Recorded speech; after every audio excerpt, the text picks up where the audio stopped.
Shane Van Gisbergen has completed his first ever NASCAR Cup Series race at Martinsville Speedway and finishes in a respectful 12th place. What's going on, guys? It's Daniel and welcome back to the video. As I just said a second ago, Shane Van Gisbergen has completed his first ever Cup Series trip to Martinsville Speedway and finishes in a respectful 12th position. Yesterday, Shane Van Gisbergen qualified around 29th to 30th position. They qualified and struggled a little bit, but one thing we noticed was their car was solid in practice. They showed some really solid speed in practice as well. Early in the race, Shane was actually trying to move up early in the event, but he actually struggled early in the race and actually would go a lap down early in the event. He held on for quite some time and was around that 29th to 30th to 31st position early in the event. But then he would go a lap down, and a lot of their cars would go a lap down. And then early in the race, around lap 60, green flag pit stops start for a few drivers. Kyle Busch would come in, Mark Truex Jr. would come in, Tyler Reddick would come in, Mark Truex Jr. would get a speeding penalty, and Shane Van Gisbergen also came down to pit road. He would go 2 laps down, I believe, but then would get 1 lap down. Unfortunate, untimely caution would come out around lap 71 or 72 for a spin, I believe. That would trap Shane Van Gisbergen a lap down along with 10 other drivers.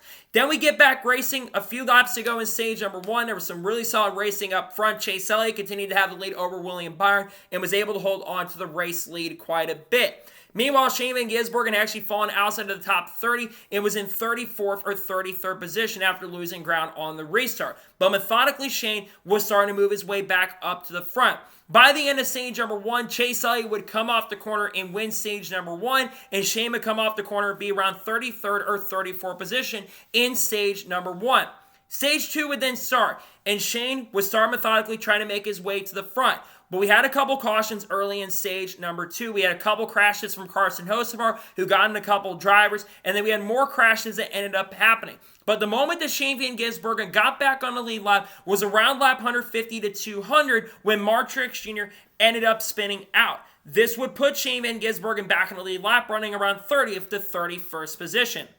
And then after all that happened, Shane started methodically making his way and moving his way up to the front. He got up to 29th. And then he just started, as the run progressed and went on, that 16 car was showing some really good pace and speed and started moving his way closer to the top 25. By around the halfway point of this race, around lap 210, Shane was up inside the top 30 and was inside 25th or 26th position. And then there would be a caution, I believe, that came out around 10 or 15 laps ago in stage number 2. Some drivers ended up staying out while other drivers basically came in, but Shane would be able to stay inside of the top 30, and he continued to try to move his way up to the front. By the end of stage number 2, Brad Keselowski would hold off a hard-charging Ryan Blaney, I believe, and he would end up winning stage number 2, and Shane would come off the corner and be inside of the top 30. Then stage number 3 began, and Shane would actually move up to 23rd position and slowly was progressing his way toward the top 30. However, like I mentioned earlier, Shane's car on the short run was not that really good, and Shane started dropping back quite a bit as the run progressed and went on and fell off from 23rd all the way to around 30th or 31st position, around 30th. But then his car, like I said on the long run, really started coming into play, but it wasn't as strong as it was earlier in the race and got himself up around 26th or 27th position. And then Shane started making a little bit of inroads. We had a very long green flag run in stage number 3 and would end up going a lap down and basically got moved up by Ryan Blaney to take the race lead over William Byron. I thought it was a little dirty by Ryan Blaney in my opinion, but it is what it is. Wouldn't be as dirty as some of the other stuff that came up later in the event. And then you, of course, had Ryan Blaney get the lead, and Shane would end up going a lap down. But then as the run progressed, green flag pit stops started happening, and Shane would actually decide to come down pit road a little bit earlier in the run. Now, unfortunately for Shane at the time, he would go 2 laps down. However, because a lot of guys came down the road, including Kyle Larson, Ryan Blaney, Chase Elliott early in the run, guys up front like Kyle Busch, of course, were on the same strategy as Shane, but Elias up front like Ryan Blaney, Denny Hamlin, all those guys like Brad Keselowski competing for the win, they would come down pit road. Because of this, they would actually be on the lead lap, running around 10th or 11th position. But then everything came into their way with about 150, 160 laps to go when a caution would end up coming out for either, I believe, a tire or something came off of someone's car. They got a lucky break because of that spin. They would be able to be on the lead lap, restarting around 11th or 12th position, being in a really good position. As they were about to go back racing, I believe with around 100 laps to go, you actually had some guys stay out, including Kyle Larson and William Byron, and Shane would come down the road and get some fresh tires. On that restart, there would be a tire that came off from Kyle Busch that would bring out the caution once again.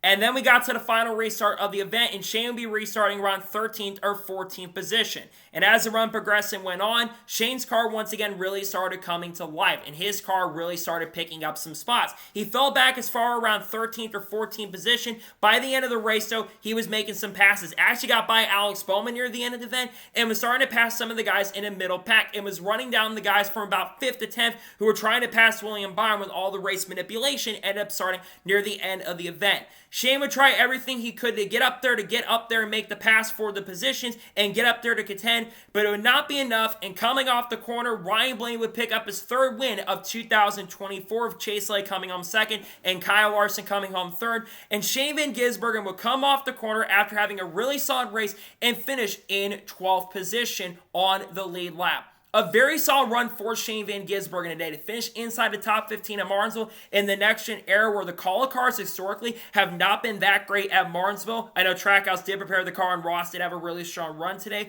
But for Shane to have a really solid run, get back on the lead lap, and make his way closer to the front, to me, that was a very impressive run. Much better than how the Xfinity Series race went yesterday, where he finished like 29th or 30th and didn't get the finish that I think he truly deserved. But I think today he had a very, very solid run, finishing inside the top 15. One of his best finishes. I think his best finish maybe ever on an oval, if I'm not mistaken, outside of Talladega. So today was a very solid run for Shane, and a finish inside of the top 15, a really good day for Shane. And it's a shame that this is his final Cup Series race before next year, but the good news is Shane will get the chance and opportunity to run full-time in the Cup Series in 2025. Competing against guys, of course, like Kyle Larson and Chase Elliott and Bubba Wallace and Kyle Busch, and other drivers like Brad Keselowski, Ryan Blaney, who's got a shot at the championship, William Byron, you name it. He's going to be competing for Trackhouse full-time next year, and I cannot wait to see what he's done. I know the Cup Series between racing in this year has not been the best for him overall, but to get a top 15 finish at Martinsville on your final Cup start of the year, he's got to be really proud of that. He's shown some potential in some of these Cup Series races this year. Yes, he got benefited from some strategy, but to finish inside the top 15, today was a really good run for Shane. Congratulations on a really, really solid run. I know he's not going to win the Rookie of the Year, because Justin Love will win the Rookie of the Year at the end of this year because he's too many points ahead. Haley Deegan won't, unfortunately. But I think today was a really good run for Shane for how he's been not as experienced on these types of cars in Cup. A really great run for Shane today to finish inside the top 15. Now he'll run his final full-time Xfinity Series race next week at Phoenix, and we'll focus on that going forward. But today was a solid run for Shane. Congratulations to him on getting a very solid top 15 finish today at Martinsville Speedway. So, that is going to be it for today's Shane Van Gisbergen episode. I want to thank you guys for watching. Please subscribe to the channel, notifications on, so if I win a video, it does go live on my channel.